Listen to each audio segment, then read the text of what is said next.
Je viens de sortir d'une heure d'appel avec quelqu'un que je connais. On a fait une heure de RP vente sur tout ce qui est montée en énergie, finance, etc. Parce que vraiment, là, ces dernières semaines, je suis devenu hyper bon dans ce domaine-là. Littéralement, le seul appel que j'ai eu depuis que j'applique ça, je l'ai closé pour te dire. Parce que si vous suivez un peu la chaîne, j'ai des soucis au niveau de réserver des appels, parce qu'Instagram me bloque. Bref, c'est pas le sujet.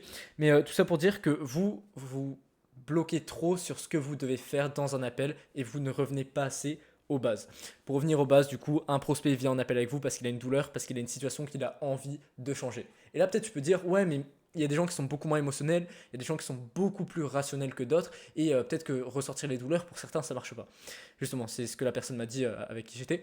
Et oui, en effet, on a tous des profils différents. Tu sais, si tu connais la roue enfin, le profil des couleurs, tu sais, t'as rouge, c'est les personnes qui sont feu, genre les profils feu, qu'il faut bouger, qui sont pas mal dans l'émotionnel, qui sont pas mal dans ok, je veux sortir de ma situation, ce genre de choses.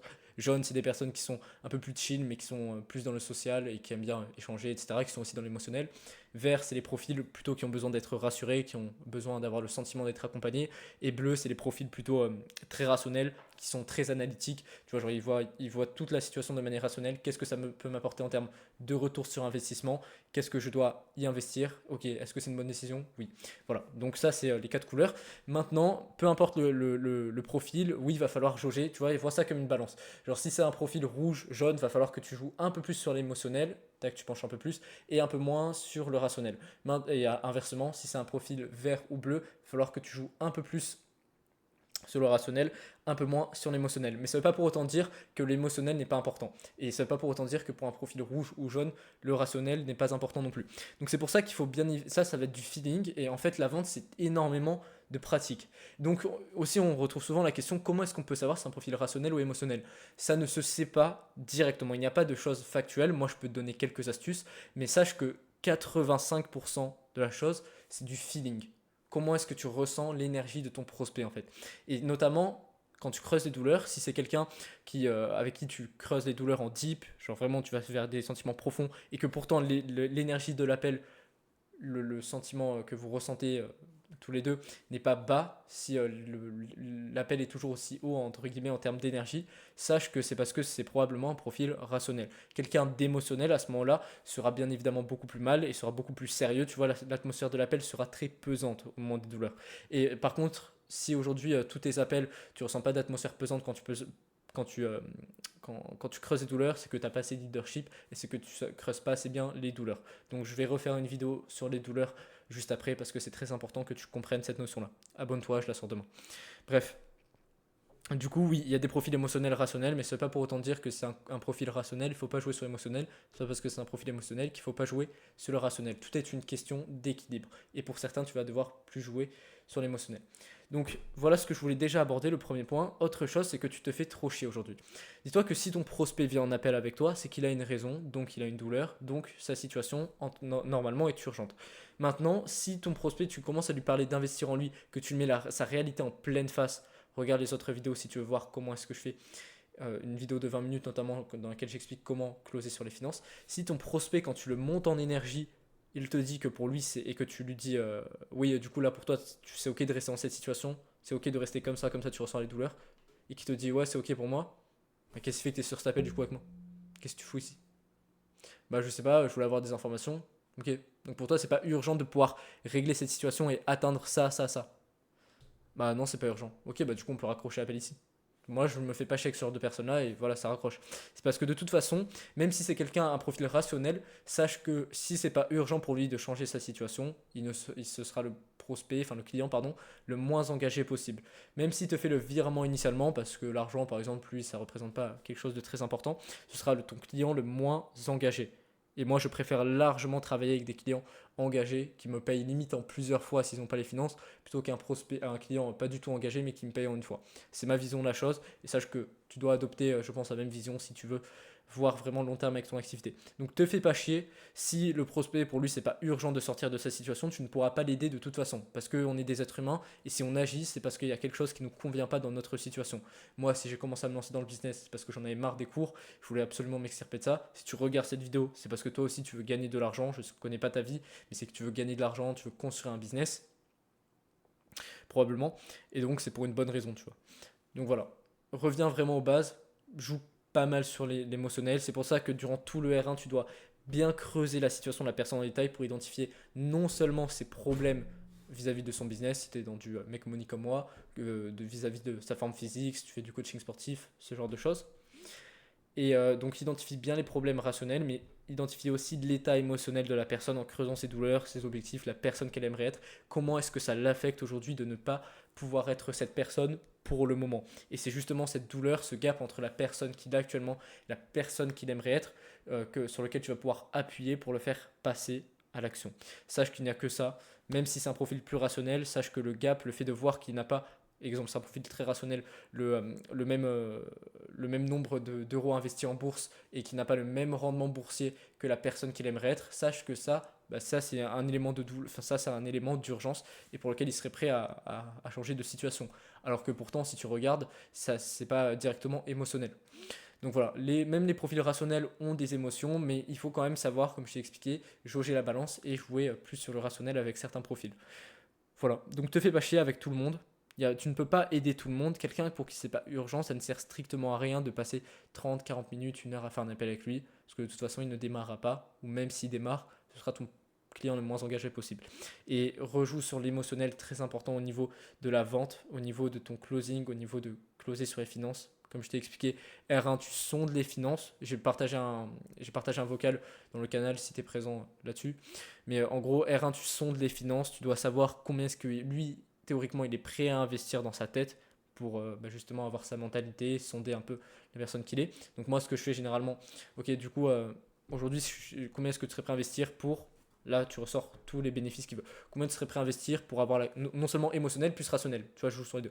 Combien est-ce que tu serais prêt à investir pour avoir la capacité de stabiliser les 3 000 euros par mois avec ton activité de coaching grâce à la vente, à la prospection, comme je t'ai expliqué, et ainsi ne plus être confronté au fait d'avoir un CDI, d'avoir un patron qui te met la pression tout le temps, ce qui te rend dépressif comme tu m'as exprimé, et le fait aussi de pouvoir enfin emmener ta famille en vacances. Combien est-ce que ça représente comme investissement pour toi si tu avais la capacité de résoudre ça? Et là, déjà, tu as une petite idée. Donc il peut te dire par exemple 400, 500, voire même plus, si c'est déjà haut en termes d'investissement qu'il est prêt à faire, plus haut que ce que toi tu prévois, bah sache que c'est totalement ok et là t'as pas besoin de faire un gros travail. Par contre, si te dit 300, 400, moi je le monte en énergie un petit peu, pas trop, je vais t'expliquer pourquoi.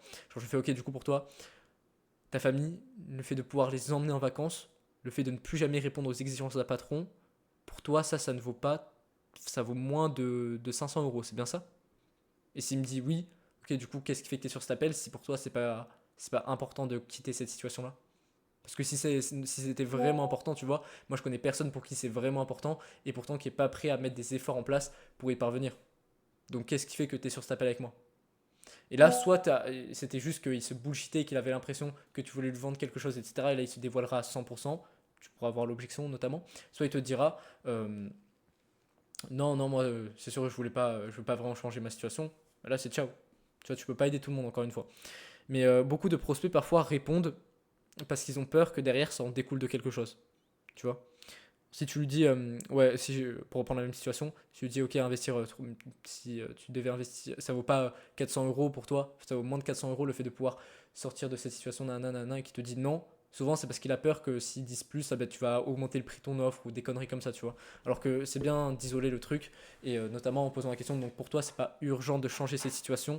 C'est parce que je connais personne qui est prêt à investir seulement 400 euros pour qui c'est vraiment urgent de quitter le salariat, tu vois. Tous mes clients qui ont voulu quitter le salariat, ils étaient bien évidemment prêts à investir plus. Donc si c'est pas urgent, on peut s'arrêter là, mais donne-moi un peu ton ressenti justement vis-à-vis de ça. Tu vois, et là, tu vois, tu as la vraie objection. Ah non, c'est parce que j'avais peur que tu me partages une offre, nanana. Non, écoute, là, on parle pas du tout de ça. On se focalise sur toi, ta mentalité. Là, je sonde combien est-ce que toi, mentalement, tu es prêt à investir. L'investissement, on le met de côté, on verra ça plus tard. Tu vois, au moins, ça te permet d'isoler la vraie objection. Et souvent, ce sera ça s'il te dit que pour lui, c'est pas urgent. Mais après, si, encore une fois, s'il te dit que c'est vraiment, vraiment pas urgent, bah c'est ciao, tu vois. Donc voilà, R1, tu essayes d'élever le niveau de standard, à quel point est-ce qu'il est prêt à investir sur une solution. Ok, et du coup, par exemple, moi j'aime bien passer, imaginons ma solution elle est à 3000, j'aime bien par exemple s'il me dit 400, le faire passer de 400 à 1005, 2000, tu vois. Maintenant, je le fais pas monter à plus parce que je sais que je suis capable de faire monter à plus, mais ça va se faire sur le R2 parce qu'il y a la montée en énergie dans le R2 et c'est là où justement où il est le plus haut, il te fait le virement. Donc pour revenir sur les finances dans le R2,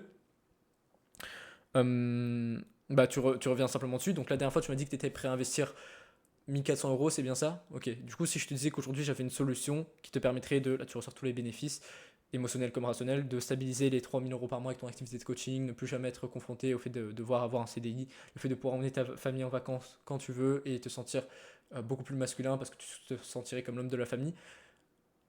Est-ce que tu serais prêt à investir pour tout ça 3000 €? Comment est-ce que tu réagirais si je te disais que tu devais investir 3000 €? Et là, tu as la vraie objection. C'est bien en fait de partir. Ça, c'est couillu, tu vois. Genre, la plupart des gens ils tournent autour du pot, la plupart des closers ils tournent autour du pot. Ah oui, mais ok, du coup, qu'est-ce qui fait que tu veux investir? Ok, ah ok, moi si je te disais que peut-être j'aurais une solution comme ça, nanana. Tu vois, ils tournent autour du pot comme des salopes. Alors que toi, tu arrives direct. Ok, si je te disais que là maintenant tu devais mettre 3000 € dans une solution qui te permettrait de faire ça, comment est-ce que tu réagirais? Et là, ça te permet de partir de l'objectif final qui est qu'il démarre et ainsi de voir tous les problèmes, toutes les objections, tu vois. Au lieu de partir initialement du bas et d'essayer d'arriver à ça, ce que font la plupart des closers, mais du coup ils se perdent avec des limbirates à la con et tout. Toi, tu pars d'en haut, tu portes tes couilles et hop là, tu essaies de le faire rejoindre avec, en traitant toutes ces objections finalement. Donc bref, voilà, là il te dit non, je pas, non, ah, c'est sûr que c'est beaucoup à investir 3000 €. Ok, là tu ressens les douleurs. Ok, du coup pour toi, le fait de pouvoir emmener ta famille en vacances, le fait de pouvoir quitter ton emploi, et voilà, tu ressors tous les bénéfices. Ok, donc ça pour toi, ça vaut pas 3000 €, si je comprends bien. Ah non, c'est sûr que ça vaut plus.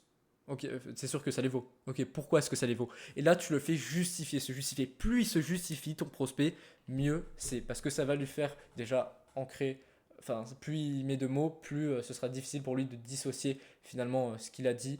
Donc déjà, ça l'ancre au niveau des mots, mais aussi ça l'ancre au niveau de l'identité. Il associe, exemple, un comportement, il associe la personne qu'il est au fait de démarrer avec toi petit à petit. Donc plus il se justifie, mieux c'est, plus après la croyance va être difficile de se détacher. Donc, ok, du coup, qu'est-ce qui fait que tu es prêt à investir ces 3000 € là pour générer X nombre d'euros et quitter ta situation? Hmm, ok. Parce que tu as envie d'être cette identité-là, ok. Et tu penses que du coup, là tu ressors l'identité rêvée, tu penses que le Benjamin là qui a 25 ans, qui génère 100 000 € par mois avec son activité,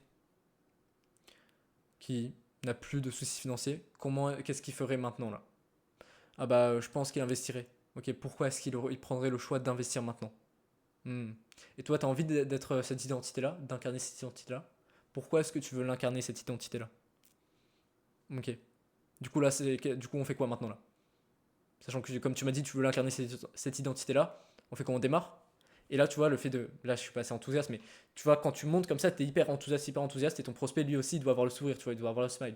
Quand tu le dis, du coup, on démarre, là, bah forcément, vu que tu as bien fait le travail, que tu as bien validé à chaque fois, en fait, c'est ça. Le but, c'est de partir de ok, je veux pas investir, ok, tu ressens les douleurs. Finalement, oui, je suis prêt peut-être à investir.